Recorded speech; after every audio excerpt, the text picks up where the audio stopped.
Okay, so far we signed up with XMPP, which, like I said, can be more private and more anonymous than normal messaging services. We're also using this from Tails, which is live and amnesic and comes with the latest patches and more secure than normal operating systems. So right now, our method of instant messaging is more private and much more anonymous than normal instant messengers.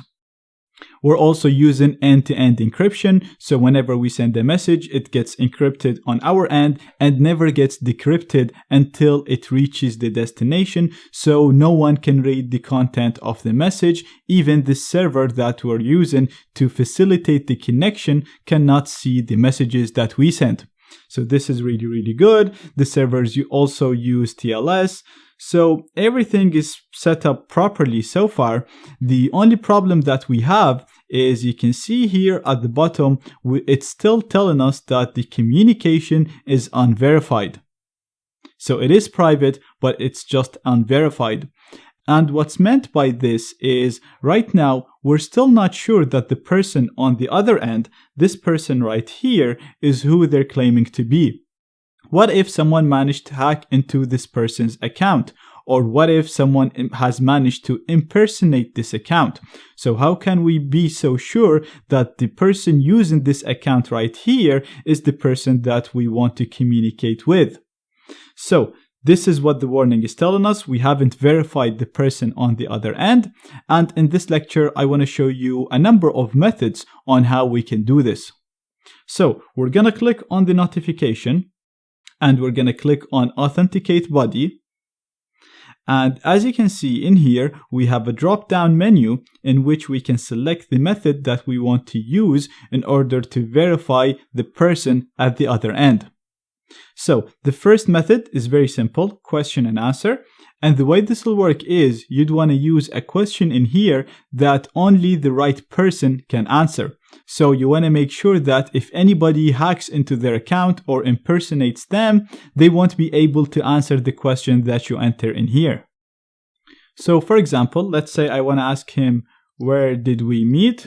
Now this is obviously a really bad question to ask in terms of privacy because this will reveal the location where you met this person, but just for testing, it's fine.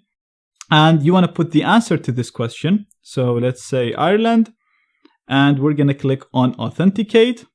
So right now, as you can see, we're waiting for the person to respond to this question.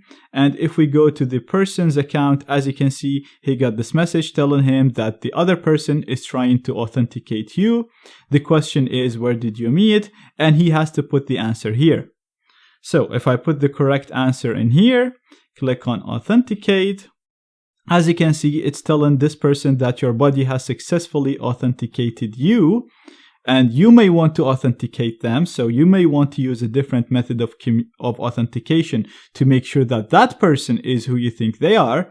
But if we go back here, you can see that it's telling us that the authentication is successful and the communication right now is private. The warning is gone. So right now we're using end-to-end encryption. Everything is encrypted on our end and only decrypted at the other end. We also verified that the person at the other end is the person that we actually want to communicate with. We're using XMPP to send the messages. Like I said, this is a decentralized messaging protocol that is not really owned by a single company. And you can even set up your own XMPP servers. So therefore, there isn't a single entity that could spy or could see what's happening.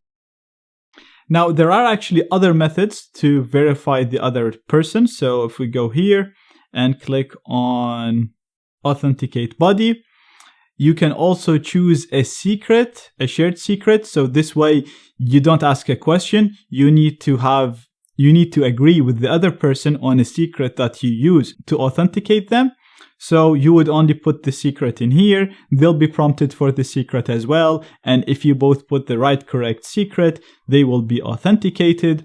And the last method of authentication, you can use manual fingerprint verification, where you will have to send your fingerprint, which is this one right here, this code, to the other person, but you want to do this using another method of communication. So you want to either call them or send it to them by email or another secure method of communication.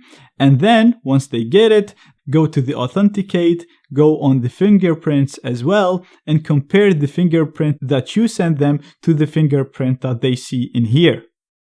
Now, as you can see, this method is a little bit more complex and would require more steps, but the other two methods that I showed you earlier are only available in the recent Pigeon versions. So if your buddy or your friend is using an older version, you might have to use this method.